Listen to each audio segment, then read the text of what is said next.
Muhammad goes into Mecca, 610 AD, and few are excited about his new faith, and so he gets confrontational. They chase him out of town. 622 AD, he goes north to Medina. The Jews control the city. They let him in as the first ever Muslim immigrant. He goes into the minority neighborhoods, organizes a following, gets involved in politics, and pressures the Jews into a treaty. When Muhammad's followers in Mecca get confrontational, he does this victimhood thing. We're the victims, so it's okay to attack them. And so Muhammad allows his followers to attack the caravans, and he fights in 66 battles and raids, killing 3,000 people. And he gets verses from his Allah that he gets a fifth of the booty. He goes back into the city of Medina, gets offended at the Jews, confiscates their property, chops off their heads. So within 5 years of Muhammad coming into the Jewish city as an immigrant, there's not a Jew left. So a couple weeks ago, Mandami said, "Oh, my faith began with Muhammad being an immigrant into Medina." He didn't finish the sentence because within 5 years of him coming in there wasn't a Jew left in the city of Medina. They were chased out, killed, or enslaved.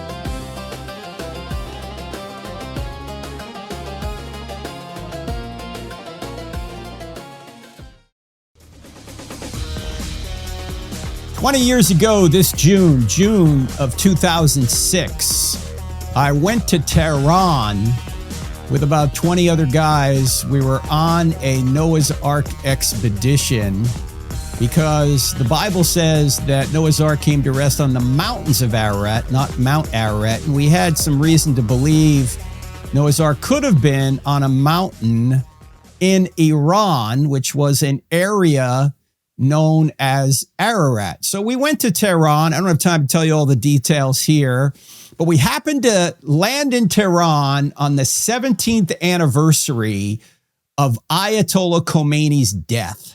So all the streets had banners of Ayatollah Khomeini no matter where we went. And we told our guide, the bus driver there, we wanted to see the embassy that was raided by the Iranians in 1979, shortly after the Ayatollah took over. For those of you who are old enough, you might remember that the Iranians took a number of American hostages and held them for 444 days until the afternoon Ronald Reagan was sworn in as president, January 20th, 1981. Anyway, we're in Tehran. The people are very friendly. We enjoyed our time there. It actually is a pretty city, although a bit run down. Some other time, I'll tell you some of the other things that happened there. There was a point where I didn't know I was going to get out of there alive, not because I was worried I was going to be accosted by the government, but because the driving was so crazy that we were literally driving on the sidewalk in Tehran, and we were not stopping for lights. We were plowing right through lights because my Iranian driver was trying to get me to the airport on time. In any event, long story short, here we are 20 years later, and now America and Israel are in an operation to take out the nuclear capabilities and also to take down the regime of the Ayatollah. In this podcast, this radio program today, we're going to try and look into some questions. How did the Ayatollah take power over Iran in 1979, which up to that point was a constitutional monarchy? What president gave him the green light to take over? What lies did this Ayatollah tell America in order to take power? Who did he execute immediately when he took power? And what kind of laws and restrictions did he put in place? Also, how does Shia Islam differ in government from Sunni Islam, because the Ayatollah was a Shia? And what has Iran's posture been to the United States and its allies since 1979? Also, what is different about Iran and Iraq that might make a difference in getting a new government in Iran, because they have different backgrounds, Iran and Iraq? And what does the Bible say about the land we now know as Iran? Because the Bible refers to that area as Elam, Media, or Persia. In this program, we're going to try and cover those questions. We probably won't get to all of them. This will probably be a 2-show program. And it's basically what no one ever told you about Iran, and there is nobody better to do that than the great Bill Federer. Ladies and gentlemen, he is with us today, all the way from a underground bunker somewhere in the free state of Florida. You know, there's nobody better at history than Bill. So, Bill, it's great having you on. How are you? Frank, great to be with you. I reached out to you a couple days ago because I said, okay, since this invasion is taking place, we probably ought to know some history. And I read one of your American Minutes that you sent me. By the way, ladies and gentlemen, for those of you that want a history lesson almost every day, a short one, you need to sign up for Bill Federer's American Minute. Go to AmericanMinute.com. And it was a fascinating history, an overview of Iran that most Americans don't know about. We're going to get to some of those questions I mentioned earlier, Bill, but why don't you go back to, say, biblical times and just kind of give us a 4 or 5 minute overview of the more ancient history of Iran or Persia, and then we'll get to the more modern stuff a little bit later. Yeah, well, Noah's grandson through Shem was Elam, and he settled down in the Persian Gulf, so it's called the Kingdom of Elam. And we're talking around 3000 BC. This is called the Bronze Age. And then around 1900 BC, Abraham fought a battle with the king of Elam, Chedorlaomer, if you can pronounce that, and it's from Genesis chapter 14. And then we have children of Israel go to Egypt, come back, the 12 tribes, but in 722 BC, the 10 northern tribes are taken captive by Assyria. And then 597, Judah is taken captive by Babylon. And then in 550 BC, both Babylon and Assyria were conquered by Persia. And Cyrus is the emperor, and it's the biggest empire on planet Earth. 128 provinces, but it's the global power then. 538 BC, Cyrus lets the Jews go back and rebuild their temple. Prophet Daniel was in the court of Cyrus, and he was into prophecies, and he saw Jeremiah saying that 70 years the Jews will go back, and of course he sets himself to fast and pray, and he is the head of the counselors. They're called magi, which means wise men, which means advisor. It's where we get the word magic. But fast forward, it was the magi from Persia that looked for the prophecies of the Messiah being born, and they showed up at King Herod's court. Like we call them the three wise men, three because they had gold, frankincense, and myrrh. The number's not listed, but they came from Persia. And but back to Cyrus, he's got this global empire. And his descendant is Xerxes, and he's invading into Greece. You had first Darius invades 490 BC. He's was driven back at the Battle of Marathon, and of course the messenger ran from Marathon all the way to Athens and said, "We won," and then he dropped dead. The 26 odd miles. But the son Xerxes invades Greece.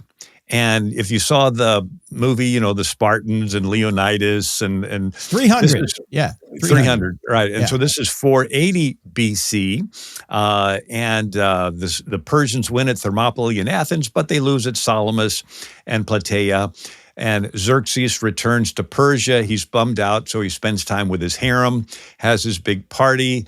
Vashti doesn't come out, and he doesn't see her anymore. And then he chooses Esther, but then you have the Haman, but Persia is still the biggest until Alexander the Great.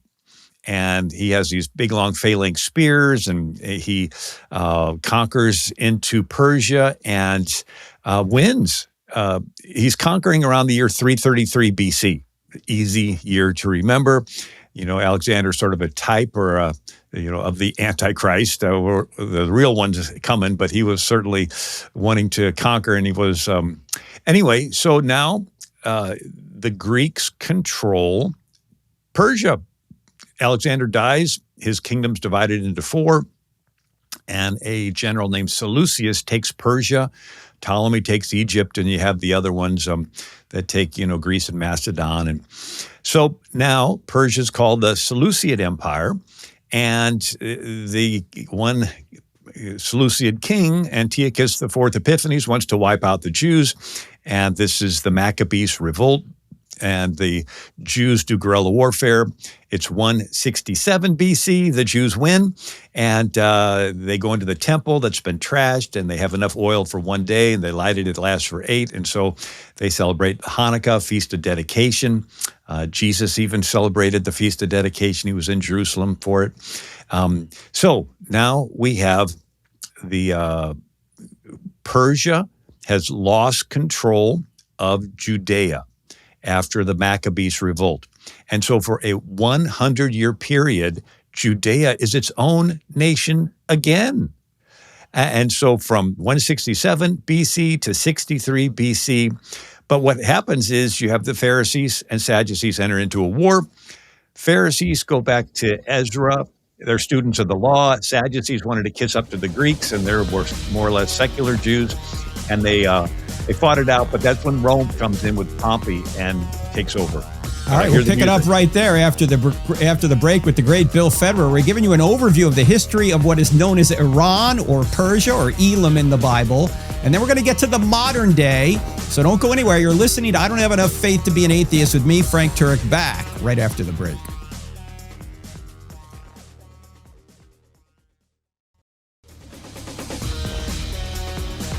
What is the history of Iran? My guest today is the great Bill Federer, who knows more about history than any 100 historians I know. We're giving you an overview of the history of that great land of Iran. In the Bible, it's known as Persia, sometimes Elam, sometimes Media.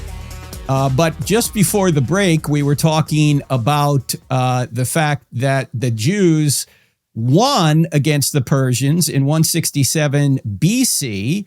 Antiochus Epiphanes was overcome by the Maccabeans. And for about 100-year period, they were, the Jews actually controlled the land of Judea until the Romans took over. And that's where we're going to pick it up right here. But before I do, I want to point out that Bill, if you go back and listen to the first segment, threw Esther in there. You might not have noticed that. He was talking about Esther, the book of Esther from the Bible. That happened in Persia, modern day Iran. But right now we're going to pick it up right here when the Romans take over Judea. Bill, take it away. Right. So 63 BC, the general Pompey, he's up around the Black Sea. He gets word there's a civil war between the Pharisees and Sadducees, and the Pharisees help Pompey defeat the Sadducees, who control the Temple Mount, and they're political Jews. They don't believe in miracles or prophecies or resurrection. And Pompey goes into the temple and sees it and turns around and tells his men, don't touch this place, right? Because they're used to looting places. And but from that point on, 63 BC, Judea is a Roman province, and Pompey gets into a war with Persia. And this begins a 700-year war between Rome and Persia, the two big superpowers. This is like the Cold War, right? The U.S. and the USSR. This is the Byzantine, the Roman West, and the Persian East. Now, Jesus has his ministry. He's crucified, dies, rises from the dead. Holy Spirit's poured out. The church grows. And so finally you have a Christian Roman Empire, 313 AD with Constantine, but they're still at war with Persia. And they beat each other up so much that in the 600s, they massacre each other and destroy almost every single church. The Persians destroy every single church in the Holy Land except one in Bethlehem because they had a picture of the Magi on the wall, right? And they left a power vacuum. And so into that power vacuum came Islam.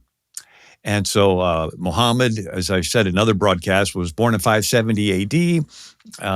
His father dies before he's born. His mother dies when he's 6. His grandfather, guardian, dies when he's 8, and he's orphaned, taken in by an uncle, Abu Talib. He's a merchant, takes him on camel rides, and he goes to different cities, hears about different religions. He goes to the Persian cities, and he hears about the Zoroastrian religion that they had, where they believed that paradise was filled full of virgins and would fulfill all the guy's desires, a sensual paradise. And Muhammad likes that. And then Muhammad goes with his uncle to Jewish cities, and he hears hears about them bowing toward Jerusalem. So Muhammad and his followers bowing toward Jerusalem. And then he goes to pagan cities like Mecca, and they had a square building with a Kaaba with 360 different pagan gods. The most popular was Hubal, the moon god, and they had this rock they thought had fallen from the moon. It was a glass impact rock where a rock, meteor hit the hot desert sand. And these pagans kissed it, and Muhammad incorporated that into his belief system. And then even Encyclopedia Britannica says the gospel was made known to Muhammad through apocryphal and heretical sources. So Muhammad thought the Trinity was the Father, Mary, and Jesus.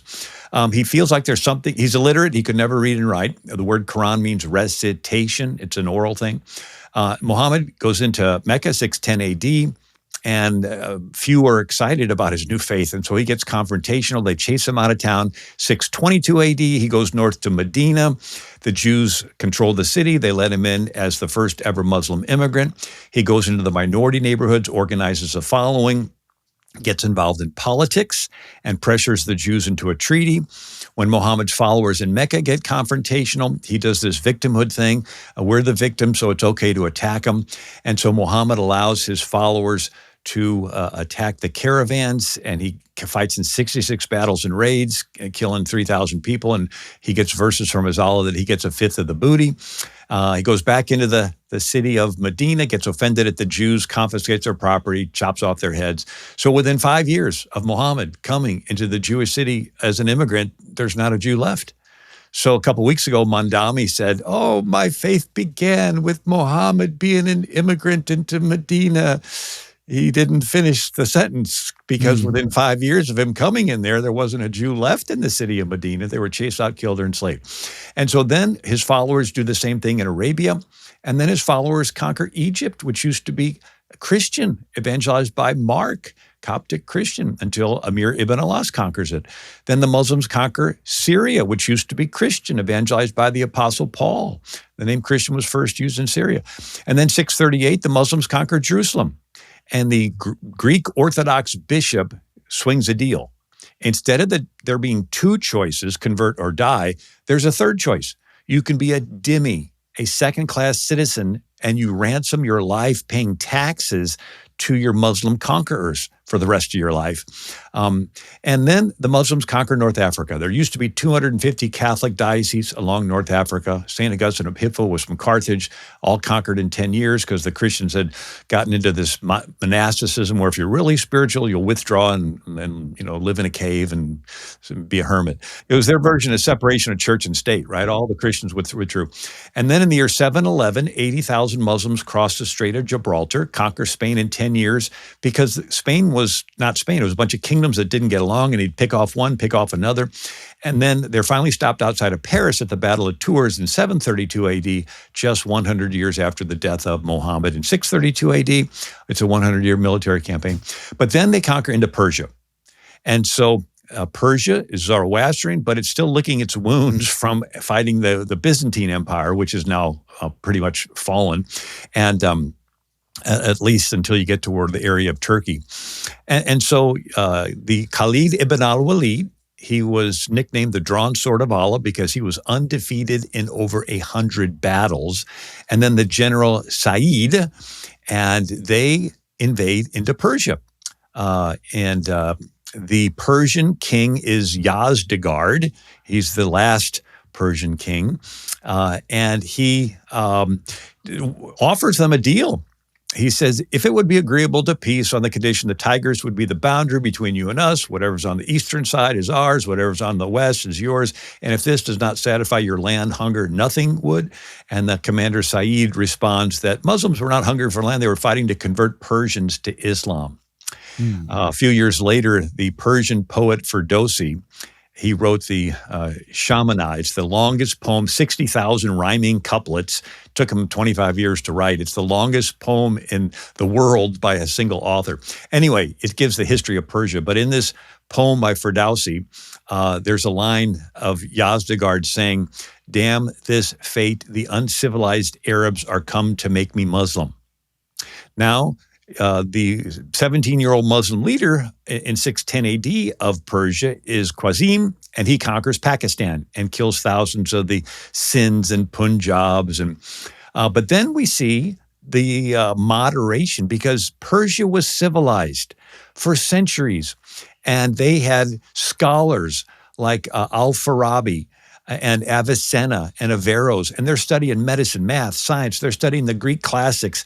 And if you would have taken a snapshot of the world, you would have thought that Islam is about to experience the Renaissance. It's called the Islamic Golden Age. But it's all slapped down by a guy named Ghazali. He's a mujahideen, renewer of the faith, and he says, stop reading Greek stuff because you'll get pulled away from the Islamic faith. And so, unfortunately, the Islamic Golden Age is now dwindling, and then the Mongols come. Genghis Khan, and kills 30 million people from Korea to Hungary to Russia. And one of the Mongol tribes is called the Ahuz Turks, the Turks. And they end up converting to Islam. So now you got a mix of Islamic teaching with Mongolian killing. And so these Turks conquer into what is today Turkey. But the Byzantine Christians beg the Catholic West for help. They send help. It's called the Crusades. For 2 centuries, the Crusades end. And then you have another Muslim leader. By the way, Marco Polo at this time travels through Persia. And now that it's a Muslim country, it's in the 1200s. And Marco Polo goes to the castle of the Assassins. And sure enough, there's this Muslim sect that would get high on hashish, and they would take their warriors to a party with a harem, and they would pass out, and then they would take them back to the battlefield. And they said, you just went to paradise. And if you die assassinating the Mongolian leader, you'll go back to that sex party. And so they were nicknamed assassins. So the very word assassin is an Islamic word. So, you sneak into where your enemy thinks they're safe and you do this killing. So now the Turks are Muslim, and one famous descendant of Genghis Khan, and it's also mixed with some Turkish blood, is Tamerlane. And he kills 17 million around the year 1383, and he's responsible for wiping out nearly every Christian church in Central Asia.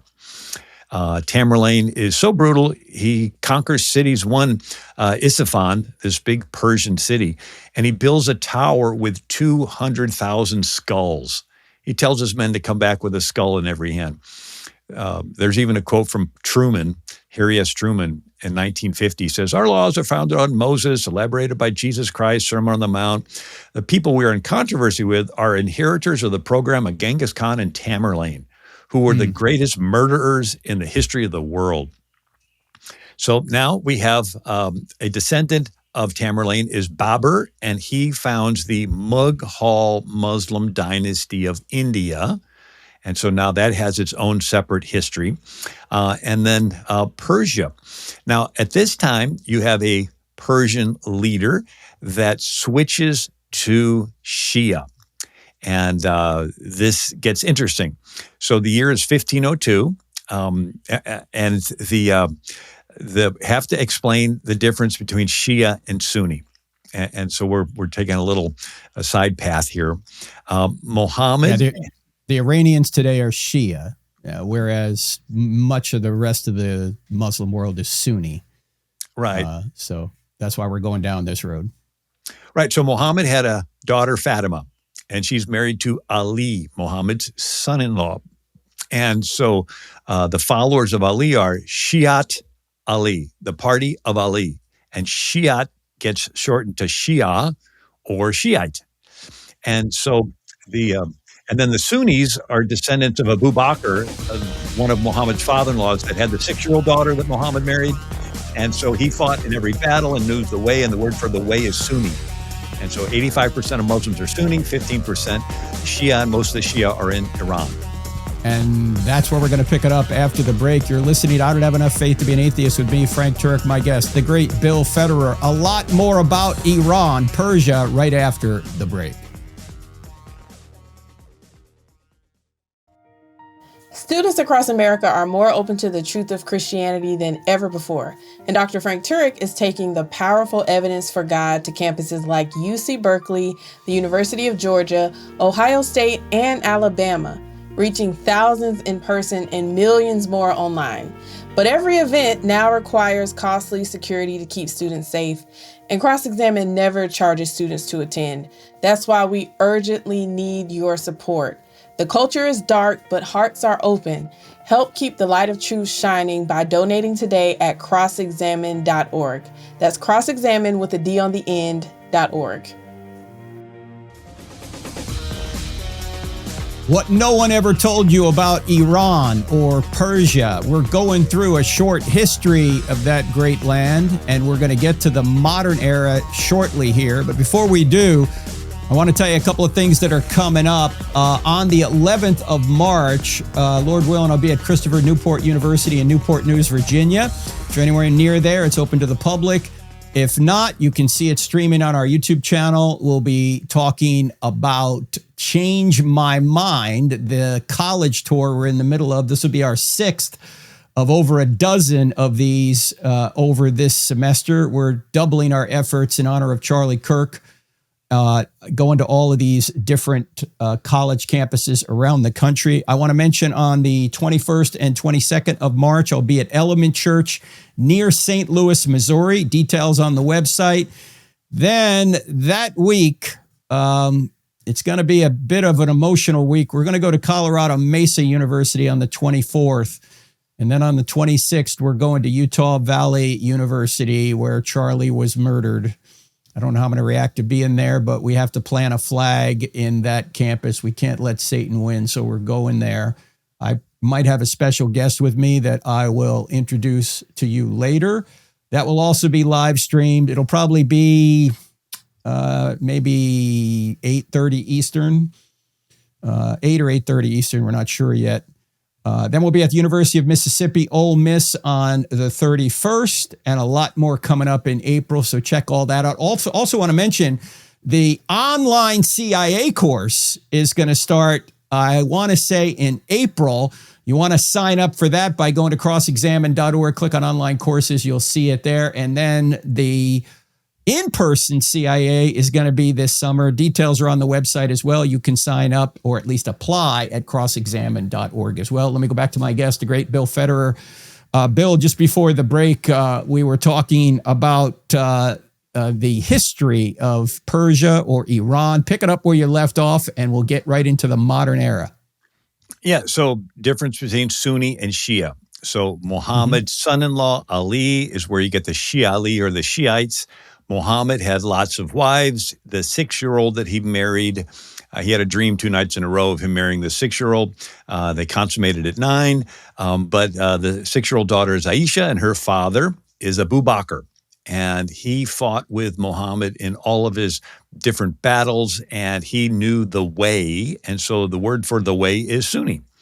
And so when Muhammad dies, you have Abu Bakr is the first caliph, and then you have Caliph Umar, and then Caliph Uthman, who compiles the Quran, and then you have Caliph Ali. But he didn't kill the murder of Caliph Uthman, so Uthman's relative kills Ali. And it's like a blood feud for fighting for the first century there. But anyway, so Ali has a son named Hussein. Or Hussein, and he is at the Battle of Karbala in 680 AD, and the Sunnis kill him.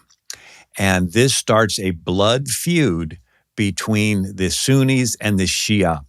And it has gone on for 1,400 years, pretty much. And so the Shia will have an annual festival called the Shura, where the men get together and take knives and hit their head until it bleeds down their face, and there's pictures of, and they want to stir up the hatred. It's sort of like a reverse pep rally, or stir up the hatred for the Sunnis. So they're able to keep this hate alive for all these centuries.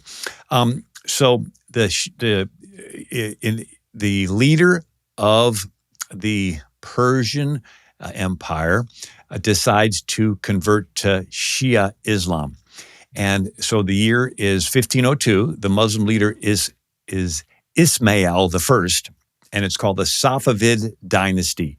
So this is the big change, 1502. Persia is now a Shia Islam, the Safavid dynasty, 1502. And then Turkey, the Turks, they're Sunni. And there's even a quote from John Wesley. He wrote in a book called Doctrine of Original Sin, 1757. And John Wesley said, Mohammedans will butcher each other by the thousands. Why? Turks and Persians differ in the manner of dressing their head. The Ottoman Turk vehemently maintains a Muslim should wear a round turban, where the Persian wears a picked version. So for this wonderful reason, they beat out each other's brains from generation to generation. That's John Wesley that said that.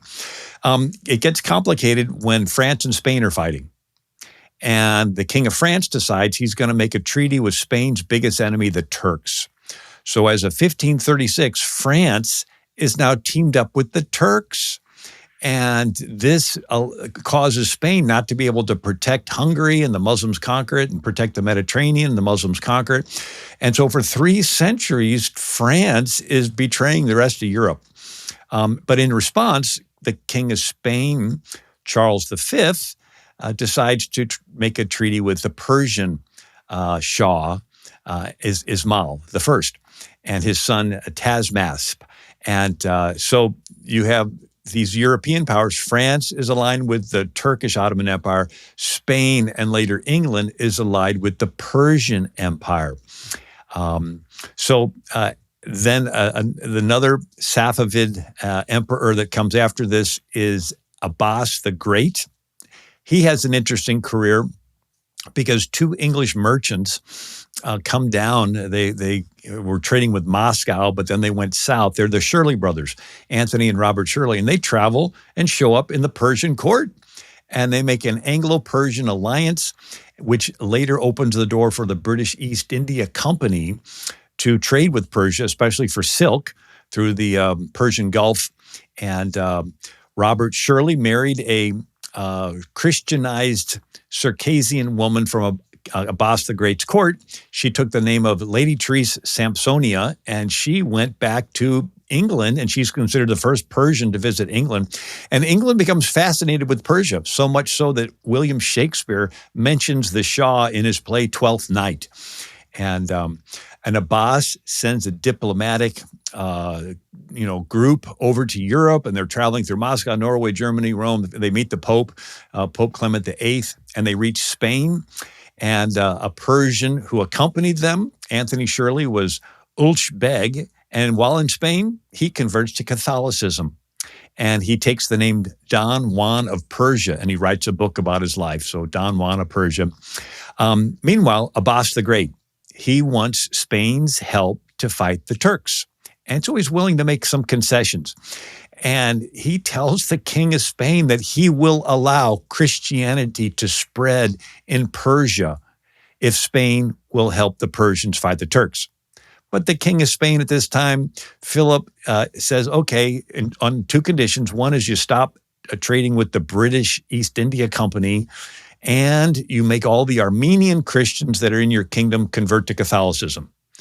And there's like 400,000 Armenians, and so that sort of throws water on that Spanish-Persian alliance.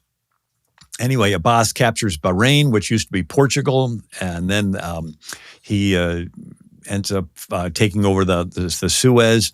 The port of Hormuz, which is in the news today, the Strait of Hormuz. Straits of Hormuz is in the news today. It used to be controlled by the Portuguese, and then it's now with the help of the British ships. Persia now controls it, 622.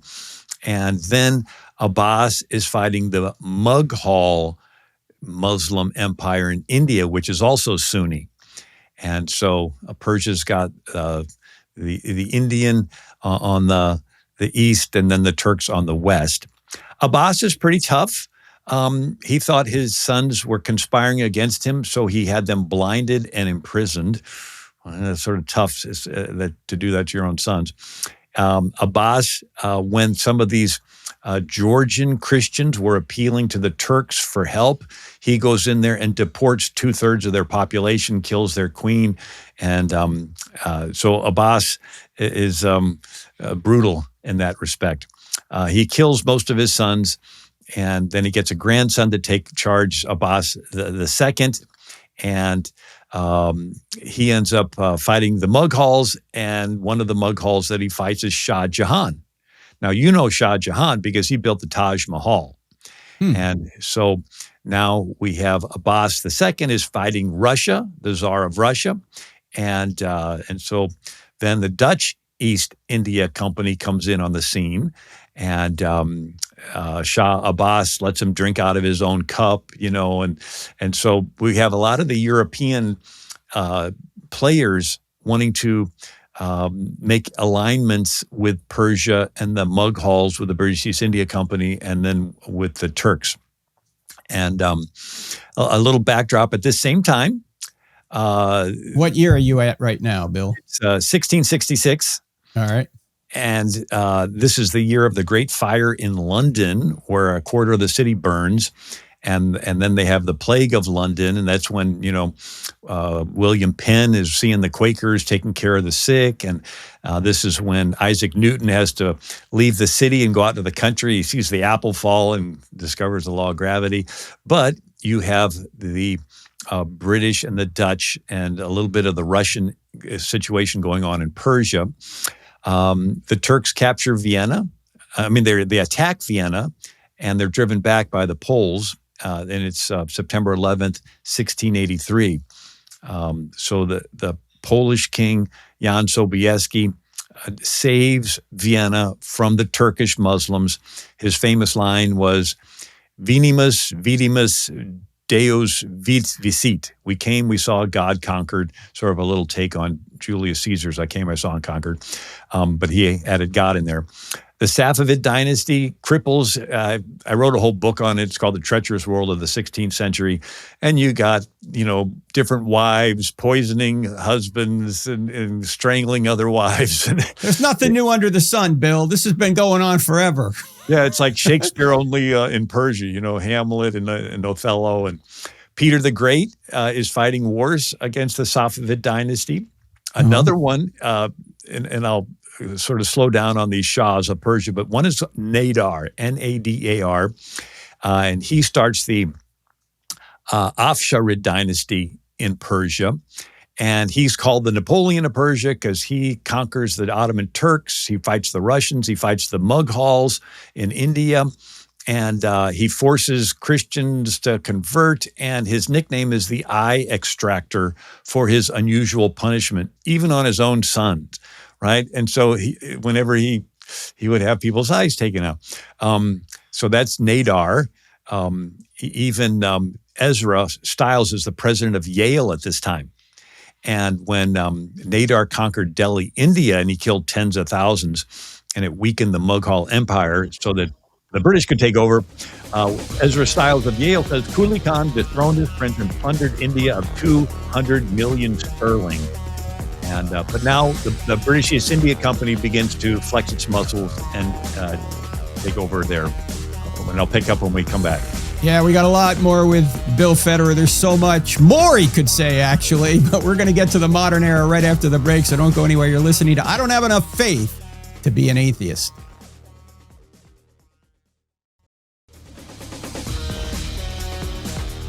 Welcome back to I Don't Have Enough Faith to Be an Atheist. I'm Frank Turek. My guest is the great Bill Federer.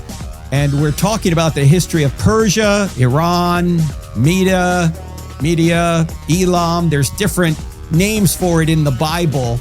And we've spent 3 segments talking about a lot of the history of this area. We're going to kind of fast forward right now into the 20th century. And then we're going to pick this up in the midweek podcast coming out on Tuesday because there's so much to cover. But Bill, you've been talking a lot about Shahs, which in that language basically means a king. How did Iran become a constitutional monarchy? And who was the Shah that Ayatollah Khomeini replaced in 1979? And then we'll get into how that happened. Right. So you had the Qajar dynasty in Persia for 150 years, and now we're up to the discovery of oil.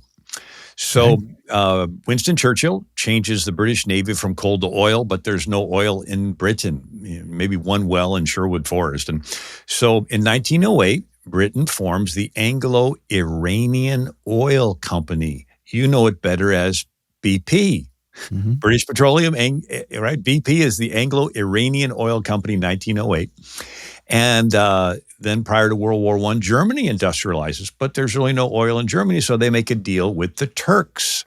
The Berlin-Baghdad Railroad, Abdul Hamid II making a treaty with Kaiser Wilhelm II. And so now we're coming up to World War I. Half of World War I took place in the Middle East over oil. Germany loses, its ally, the Turks, lose. The map of Europe is redrawn and the German loses all their territory. Well, guess what? The Ottoman Empire is no more. And so the old Ottoman Empire is divided up. You have Lawrence of Arabia was a lieutenant in the British military, and he was sent on an assignment to see if the Arab Muslims in Saudi Arabia, who were the desert wanderers, if they could help the British defeat the Turkish Muslims. And Lawrence of Arabia takes it upon himself to lie to the Arab Muslims, telling them that they will get all the land in the Middle East if they help the British defeat the Turks. Hmm. And the British don't know anything about this unauthorized promise. And so Winston Churchill, when the war is ending, they give the Balfour Declaration, and they give the British mandate to the Jews. And it's from the Mediterranean all the way over to the Euphrates and Iraq, and then it's Syria all the way down to Egypt, and it's huge. And then they find out about Lawrence of Arabia's unauthorized promise, and so Winston Churchill, on a napkin, takes 2/3 of the land that was given to the Jews and creates an Arab homeland, right? Sort of their version of a Palestinian state. And he names it Transjordan, or on the other side of the Jordan River. Mm-hmm. And there's this line that goes out into the desert, and then it jerks and it makes a line in another direction. And everybody asks, why is this line in the middle of the desert like that? And the saying is that Churchill drank brandy with his lunch, and he hiccuped. And so it's called Churchill's Hiccup. That's what it's called. Anyway, and so then you have Fazl is another son of the Sharif of Mecca who worked with Lawrence of Arabia. And Churchill creates another country for him called Iraq. And then France took Syria and Lebanon as protectorates, sort of like after the Spanish-American War, we took, Puerto Rico as a protectorate. Mm-hmm. And so, but the Arabs thought they were going to get Syria because of Lawrence of Arabia's promise. And so that's when, Churchill creates the Jordan. So this is the situation. There's no more Ottoman Empire. And the leader of Turkey is Ataturk. And he says, we're done with the Sultan. We're done with this fundamental Islam. The world is moving west. We want to have wear Western clothes. We want to let women get educated. He gave them last names because they were all saying so-and-so, son of so-and-so, son of so-and-so from this village. And he gave them last names. And so when you read Ataturk, he's was quite an amazing leader in wanting to separate from the fundamental Islam. This is early, right after World War I. 1924. Yeah. Okay. And so what's going on in Iran at this point? They've already got a constitutional republic going in Iran as of, I think, 1908, somewhere in there. Well, and they have a Shah, right? Right. So what happens, they're still having the Qajar dynasty up until 1925. And so that's when Reza Shah, R-E-Z-A, he seizes power from the Qajar dynasty. Okay. And he sort of mirror images Ataturk. And so Reza Shah says, we're going to do the same thing. We're going to be Western. We're going to dress in Western clothes. We're going to let women get educated. We're going to let women wear fashions. We're going to, separate ourselves from the Shia fundamental Islam. And it's all looking great. You got the king of Afghanistan wants to secularize his country. You have Farouk in Egypt, and is a whole nother situation. But you have the Muslim world views the West as the future. Until 1928, the Muslim Brotherhood has started. And the Muslim Brotherhood, 6 employees of the British-run Suez Canal Company formed this Muslim Brotherhood. And their attitude is, let's assassinate these leaders that are leaning toward the West. Let's do this Hashashim type of thing. Let's sneak into these countries, and when these leaders are unsuspecting, we'll assassinate them. They tried assassinating Ataturk, but didn't. They did assassinate Abdullah. He was a moderate Muslim. He was on the Temple Mount, right, the Al-Aqsa Mosque there in Jerusalem, and they kill him. And he was the leader of who at the time? Of Jordan.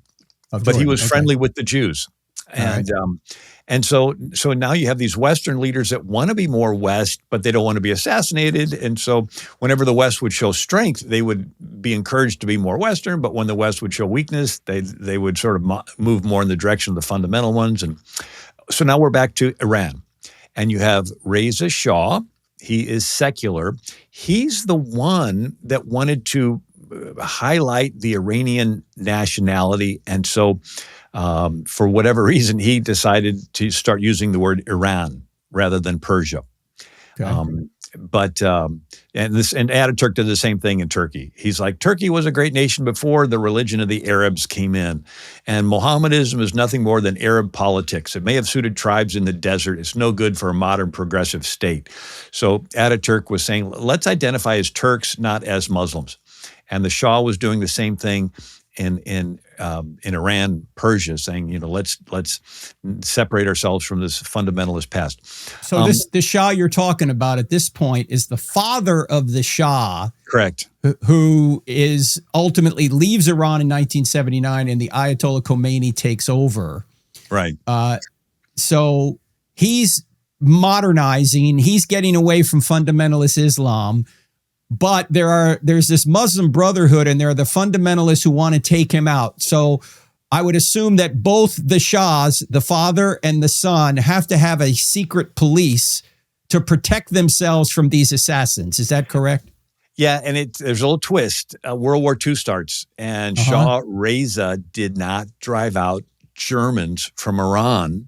So Britain and the Soviet Union team up to do a coup and overthrow the Shah, Reza Shah, and they put his son in as a puppet, but he doesn't have much power. But the prime minister is Mossadegh, and Mossadegh has all the power, and he's playing ball with them. But then after World War II, you have the Cold War, and Mossadegh begins to become friendly with the Soviets. And he's backed by the Tudeh Communist Party, and he's becoming anti-Western, and he seizes all the oil in Iran. He nationalizes it, and Britain is left hanging with no oil. There's no more BP oil. The largest oil refinery in the world was in Iran, and now Mossadegh takes control of it. So Britain's having an oil shortage. They appeal to Eisenhower for help. Eisenhower approves of Operation Ajax, where you have Allen Dulles, head of the CIA, sends Kermit Roosevelt Jr., the grandson of Teddy Roosevelt, over to Tehran, and he organizes a coup to overthrow Mossadegh and then give all the power to Reza Pahlavi, the son, who didn't have any power, but now he's concentrated in power and he's supported by America. And so Reza Pahlavi loves America. He meets with Truman, Eisenhower, Kennedy, Johnson, Nixon, Ford. He is pro-America. It has one of the fastest growing economies in the world, dressing in business suits, women wearing fashions. They have, disco. I mean, women have the right to vote. They're building Cadillacs in Iran. Yeah, the Cadillac Seville was made in Iran. And so it's all moving in this direction. But then the same way that the socialists will get college students to organize protests, and they really don't know what they're doing, but they're easily manipulated. Well, once the Shah is in power, the communists are getting these liberal college students to protest the Shah. And yes, he did have police, but he had to watch out for assassination attempts all the time because, again, in the Islamic culture, you have assassins. All right, hold the thought, Bill, because this is where it's really getting good, and we're going to pick this up Tuesday in the Midweek Podcast. If you're listening to this on radio, you're not going to hear it. You got to go to the I Don't Have Enough Faith to Be an Atheist podcast this Tuesday to hear the rest of this. We're going to get into the Ayatollah, Jimmy Carter, what happened, why do we have an Ayatollah, what about the new Ayatollah who was just killed, what's going to happen after this, what does the Bible say about it? That's all in the next show. Don't miss it. I Don't Have Enough Faith to Be an Atheist. See you then. Thanks, Bill.